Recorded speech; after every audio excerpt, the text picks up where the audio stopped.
La lecture du jour, c'est le Matthieu 28, 16-20. Izany no angalana ny fampianarana ao antsika androany. Raha ny marimarina kokoa dia ny Matthieu 7, 20, Matthieu 28, 20, qui dit « Et voici, je suis avec vous tous les jours jusqu'à la fin du monde. Ary indro izaho momba anareo mandrakariva ambara-pahatonga ny fahataperan'izao tontolo izao. » Somary iova kely ary havana ny fomba hitoriako filazantsara androany aminareo. Tantara kely no anomboako azy. Tantara kely anankiray no anomboako ny toriteny androany. Dia tantarana olona roa lahy. Nisy olona roa lahy nifanena. Ny ray avy nivavaka avy any am-piangonana, ary ny ray andeha hody fa vizana avy niasa. Andro alahady zany ilay andro eto. Vizana avy niasa. Dia ozy ilay ray avy niangona tamin'ilay namany hoe: "O rahalahy, o rahalahy, misy vaovao tsara nolazain'ny pasitera androany tamin'ny toriteny. Tonga dia tafiditra isika amin'ny rahalahy, tsy mila miasa lahady intsony elahy. Fa tena sera sady bizina be mihitsy ilay izy. Tonga dia tafiditra. Masaka be zany, bizina masaka be zany ozy izy." Dia ozy ilay anankiray zany avy niasa sady ozy mantsy ilay namany hoe: "Inona letsy zany bizina be zany?" Dia bizina be, inona e? Andao ilay tiantsika sealahy nokatra fivarotana fatapera. Nokatra fivarotana fatapera tsika sealahy, fa ozy pasitera hoe ho tonga hono ny fatapera an'izao tontolo izao. Rahalahy sy anabavy, fampianarana tokony ho ampitaina amintsika amin'izany dia izao. Raha nilaza Jesosy hoe "Arindro izaho momba anareo mandrakariva ambara-pahatonga ny fatapera an'izao tontolo izao", tsy resaka fatapera le raha, fa tandremo sao diso.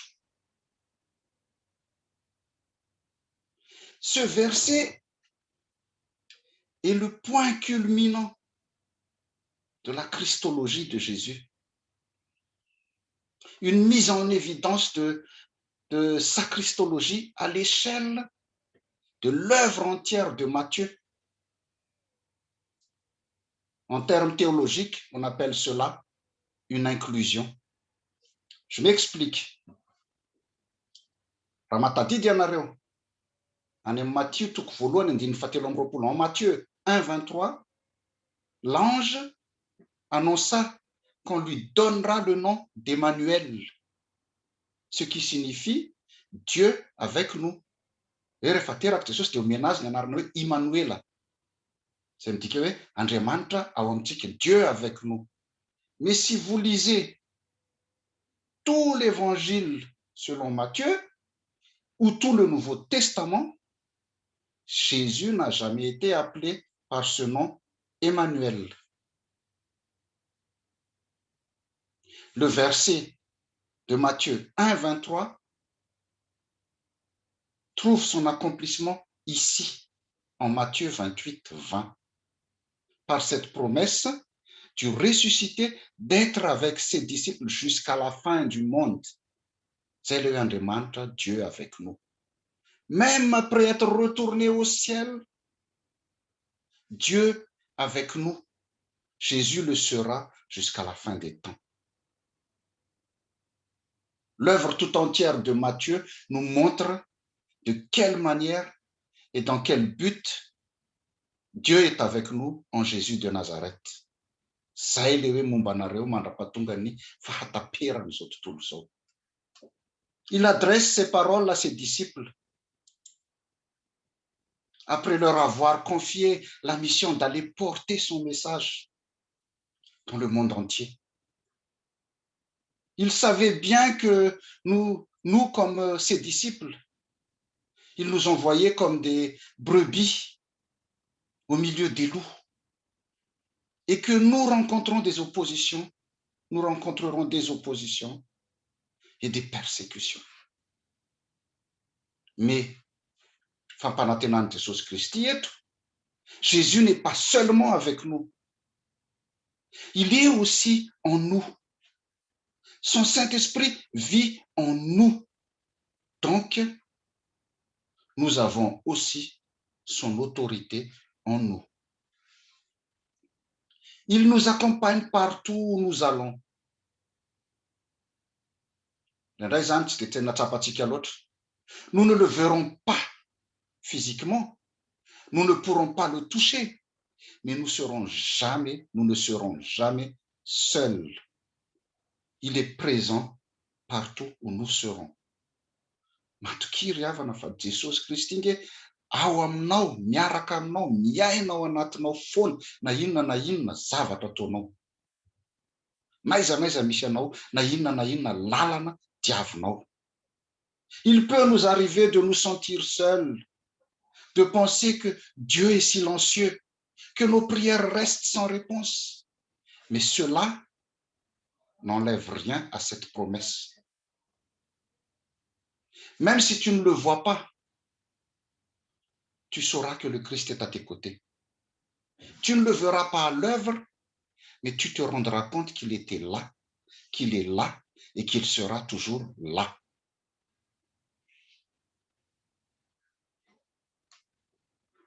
On ne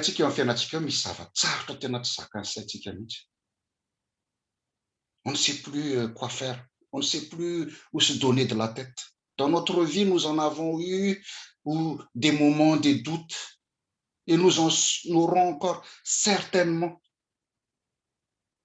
Notre évangile du jour raconte aussi que certains parmi les disciples eurent des doutes.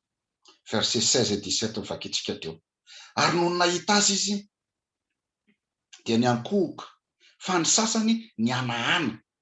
Quand ils le virent, ils l'adorèrent, mais quelques-uns eurent des doutes. Chers frères et sœurs, le doute fait partie de la réalité de notre vie et de la vie chrétienne. Il ne faut pas en avoir honte. Ça fait partie de la vie et il ne faut surtout pas en avoir honte. Ça nous arrive à tous. Nous avons souvent deux sentiments qui se mélangent en nous. Foi, doute, certitude, incrédulité, conviction, hésitation et plein d'autres. Ça fait partie de notre vie, ça. Mais ici, si vous relisez bien ce texte, le texte ne mentionne pas que Jésus a essayé de guérir ou de vaincre le doute de certains de ses disciples. Il l'a fait avec Thomas et avec Pierre, mais ici, il ne l'a pas fait. Il s'est juste contenté de leur affirmer son autorité et il leur a donné un ordre de mission. Mandehana ianareo dia ataovy mpianatra ny firenena rehetra. Manao batisa azy ho amin'ny anaran'ny Ray sy ny Zanaka ary ny Fanahy Masina. Sady mampianatra azy hitandrina izay rehetra nandidiko anareo. Allez, faites de toutes les nations des disciples, les baptisant au nom du Père, du Fils et du Saint-Esprit. Et enseignez-les à observer ce que je vous ai prescrit. Il ne sert à rien de discuter longuement pour convaincre une personne qui doute. Il ne sert à rien de discuter longuement pour convaincre une personne qui doute. Il faut juste faire comme Jésus. Il se contente de leur donner un ordre nouveau. Il les pousse à l'action. Jésus les pousse à l'action. Au lieu de non. Le doute ne disparaîtra que dans l'expérience. L'action est plus efficace que les réflexions stériles. Jésus ne nous demande pas de comprendre ses plans. Il nous demande tout simplement de lui faire confiance et de passer à l'action. Misy dicton juif zay miteny hoe fais et tu comprendras. Ça, c'est un dicton juif. Saint Augustin a dit aussi, crois et tu comprendras. La foi précède, l'intelligence suit. Et la Bible, Dans Psaume 34, 8, verset fatatsika loatra, andramo ka izahao. Voyez et appréciez.